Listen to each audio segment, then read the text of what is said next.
कितनी बड़ी बदकिस्मत मखलूक ये मौलवी होंगे ना क़यामत के दिन, और कोई नहीं, लोगों को तरस आएगा। अच्छा, ये मौलवी मुफ्ती साहब, ये फलां मुफ्ती साहब हैं जो जहन्नम में जल रहे हैं, ये इतनी बड़ी पगड़ी वाले हैं, इतनी बड़ी दस्तार थी ना इनकी, इतना बड़ा नाम था, मदरसा था, मस्जिद थी। जुर्म क्या है इनका? जुर्म ये होगा नबी का दीन बदलने वाले। मेरे इमाम की फिका ले आओ, नबी का दीन भाड़ में जाए, नबी का दीन, मुझे क्या है नबी के दीन से। हाँ, मेरे इमाम की फिका ले आओ। मेरे भाइयों, आप सोच ले, तसव्वुर करें कि इन मौलवियों का क़यामत के दिन हशर क्या होगा और उन मुख्तदियों का हशर क्या होगा जो इन मौलवी की बात मानकर हनफियत तलाक हो गई, हनफी तरीके से तो 3 हो गई, अब क्या करे? हलाला करवाएं। और दीन क्या था? अल्लाह और उसका रसूल, कुरान और हदीस। कितनी मीठी बात है, अल्लाह और उसका रसूल, दिल खुश हो जाता है नाम लेकर। कितनी मीठी बात लगती है कुरान और हदीस।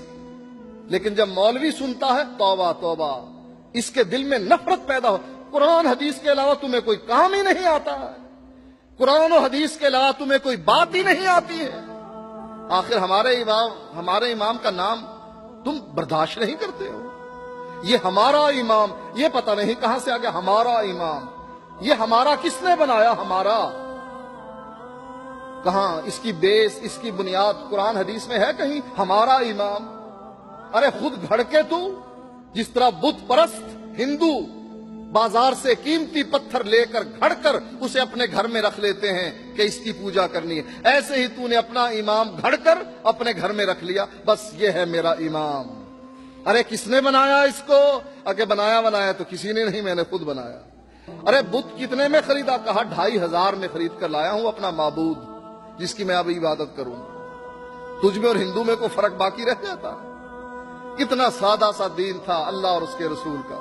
और हजरत उस्मान इसी अहद पर जान दे गए कि मैंने अल्लाह के नबी से एक अहद किया था कि मुझे कमीज पहनाई जाएगी खिलाफत की, मैं उतारूंगा नहीं।